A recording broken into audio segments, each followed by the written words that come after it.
Bismillahirrahmanirrahim.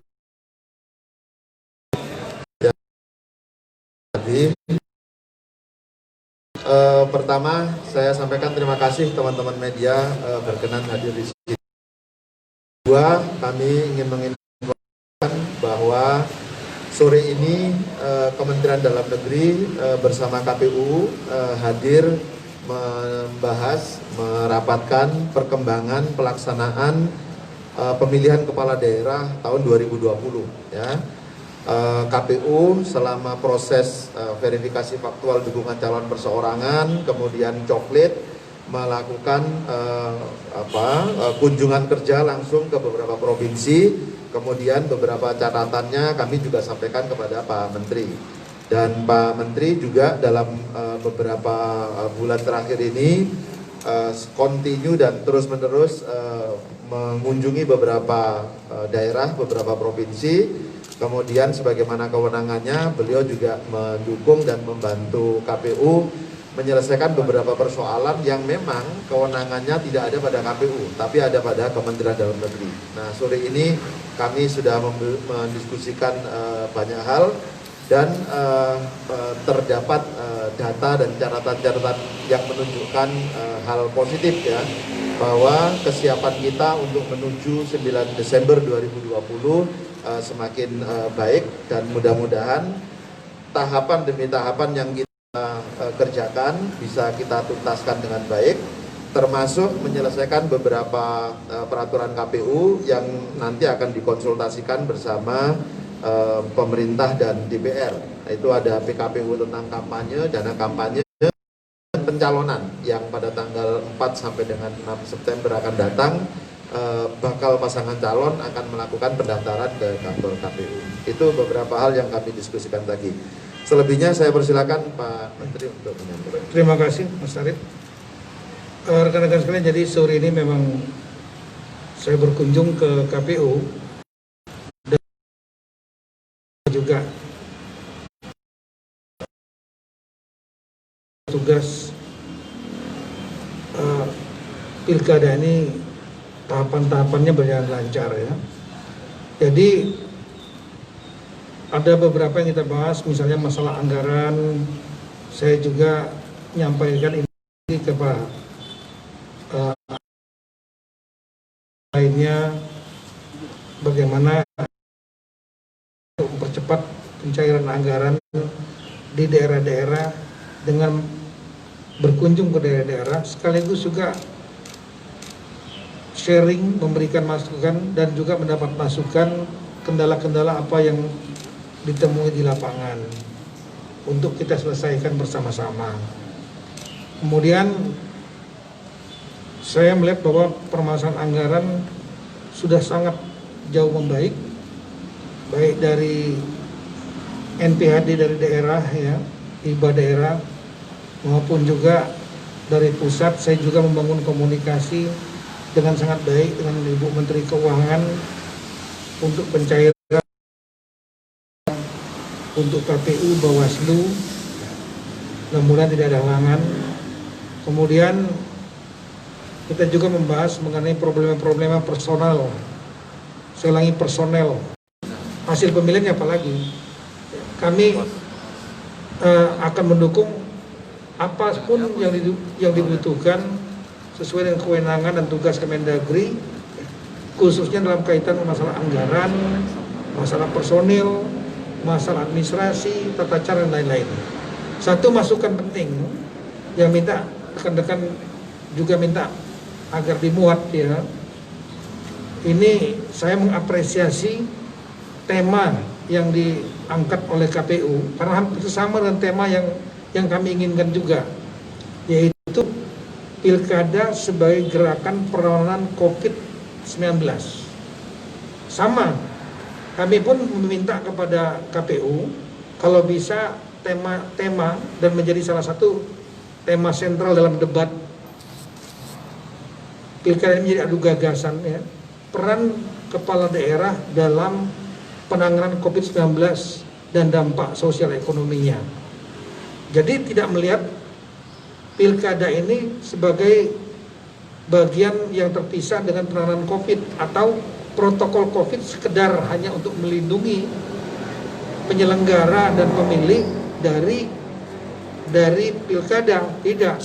Tapi justru pilkada ini jadi momentum emas dalam rangka untuk menekan penularan COVID. Caranya gimana? Caranya ya temanya diangkat mengenai COVID. Silakan kontestan saling beradu gagasan, adu berbuat untuk menekan COVID-19. Karena ini menyangkut masalah setiap orang, masyarakat banyak.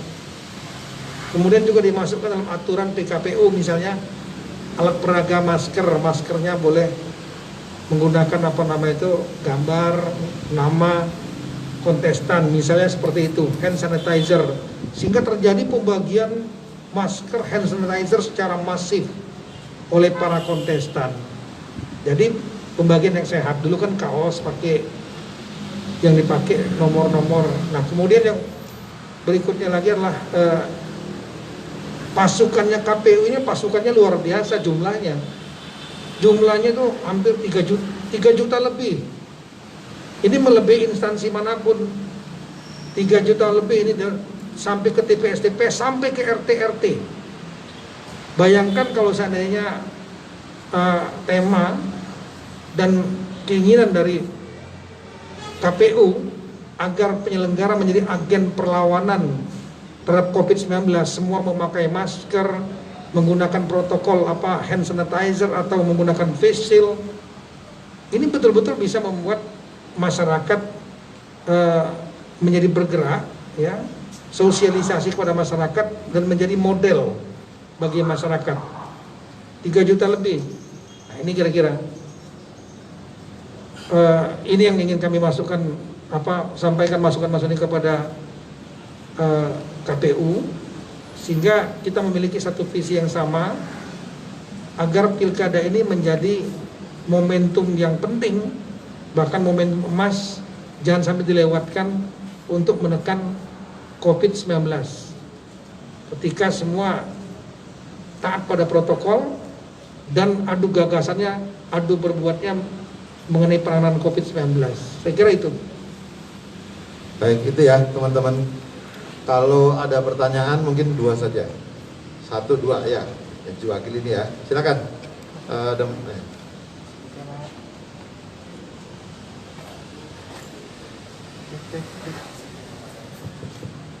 Selamat sore Pak Ari, Pak Menteri dan Bapak sekalian. Saya Dio dari CNN, Pak. Izin bertanya Pak Menteri, mungkin kemarin saya sudah bertanya dengan Pak Ketua KPU. Kenapa Pak, boleh dijelaskan alasan pemerintah bersikukuh untuk meneruskan pilkada 2020 di saat pandemi ini eksponensialnya semakin tinggi gitu Pak. Hari ini saja sudah lebih dari 100.000, kematian lebih dari 5.000 gitu.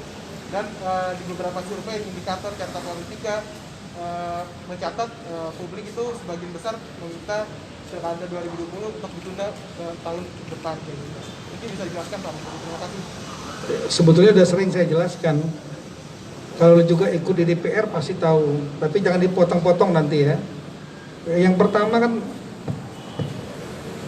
tidak ada satupun ahli atau otoritas yang menjamin kapan pandemi ini akan selesai. Satu. Kedua, kita melihat praktek-praktek di negara lain.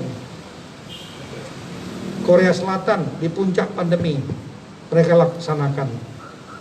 Jerman, Prancis, Polandia kemarin pemilihan presiden mereka laksanakan. Kemudian di Amerika Serikat nanti November itu jauh lebih masif daripada kita, pilpres, senator, kongres, beberapa gubernur negara bagian dan lain-lain. Jadi ada yang menunda bulan. Setahu dalam catatan kami ada hanya beberapa yang menunda tahun, itu pun karena tradisi. Petugas TPS-nya di atas 50 tahun, seperti di Inggris. Nah, sekarang kita balik, ini momentum emas, momentum kita. Kenapa? Kalau kita bicara penularan, pandemi itu kan penularan. Sama epidemi itu satu negara. Itu penularan. Orang saling menularkan. berarti strateginya orang jangan sampai saling menularkan. Kalau kita bicara tentang bagaimana mencegah orang tidak saling menulari, kita bicara tentang social control. Kita bicara tentang mengendalikan masyarakat.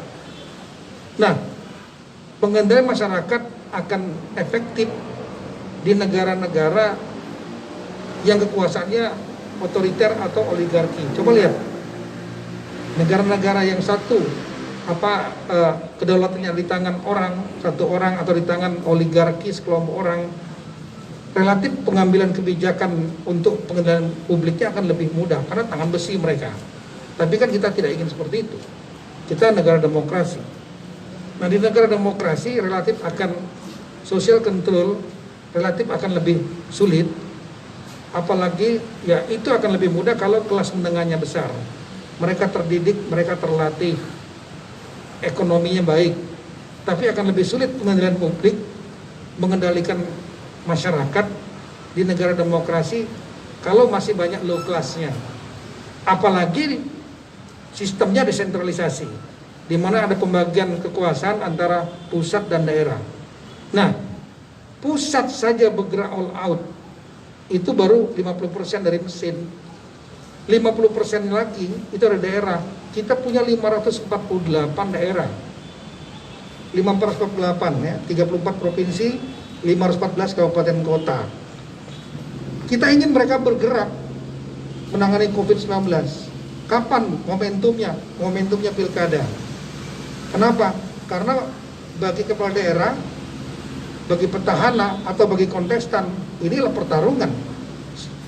Mereka ini power struggle. Ini bagi mereka momentumnya sangat penting, dan ini momentum rakyat membuktikan kedaulatan rakyat itulah cuma di satu poin, pada waktu election. Setelah itu kan yang lainnya diwakili oleh parlemen, DPR.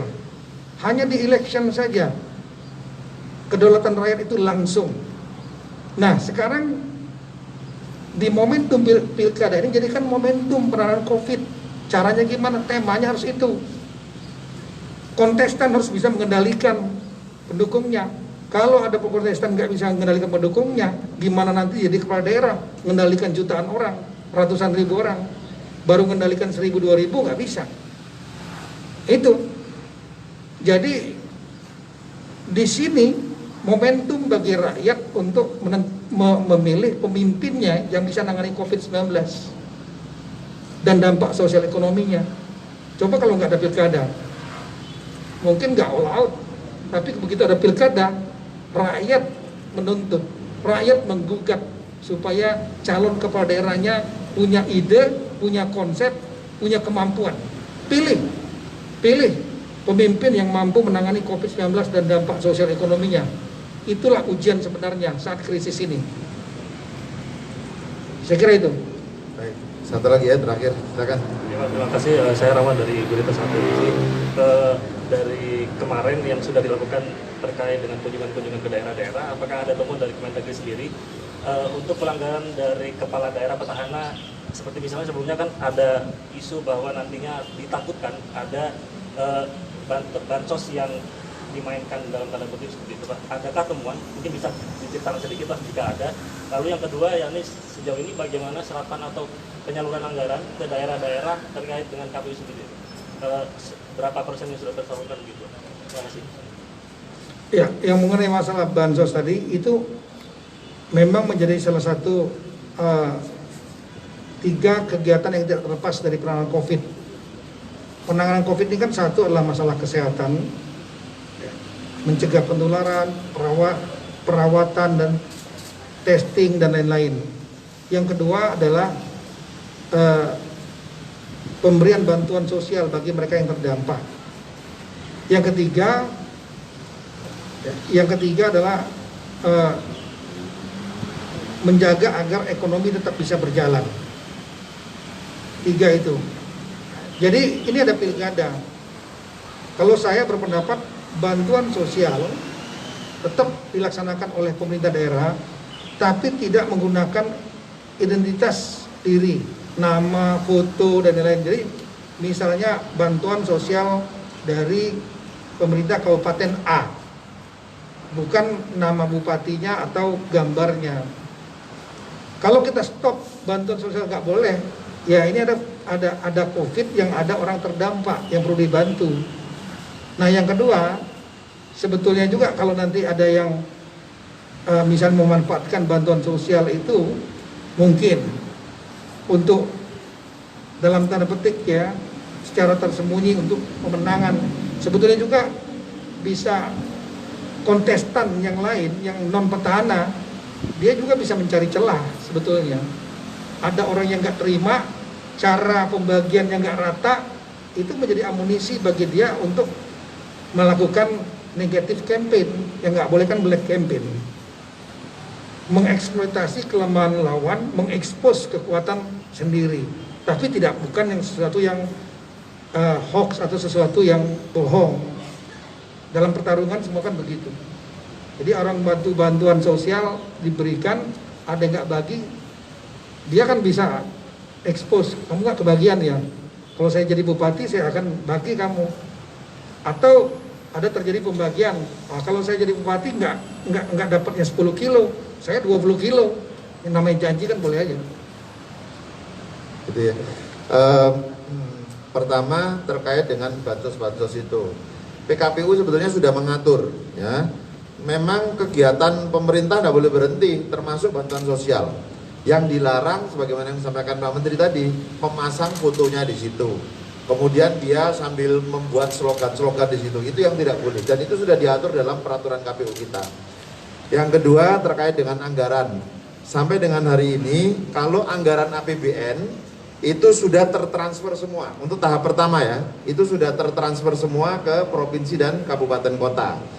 Untuk anggaran APBD, data sampai dengan hari ini 212 daerah itu sudah transfer 100%. Sebagian besar itu antara 40 sampai dengan 80% yang tersisa ini. Ada berarti berapa? 212 berarti masih tersisa 58 lagi. Itu sebagian besar antara 40 sampai 80%. Hanya 3 atau 2 daerah saja yang masih di bawah 40%. Itu terkait dengan anggaran. Nah, mudah-mudahan itu tidak menghalangi implementasi pelaksanaan tahapan karena anggaran sudah tersedia. Saya pikir itu. Terima kasih teman-teman sekalian. Assalamualaikum warahmatullahi wabarakatuh. Waalaikumsalam.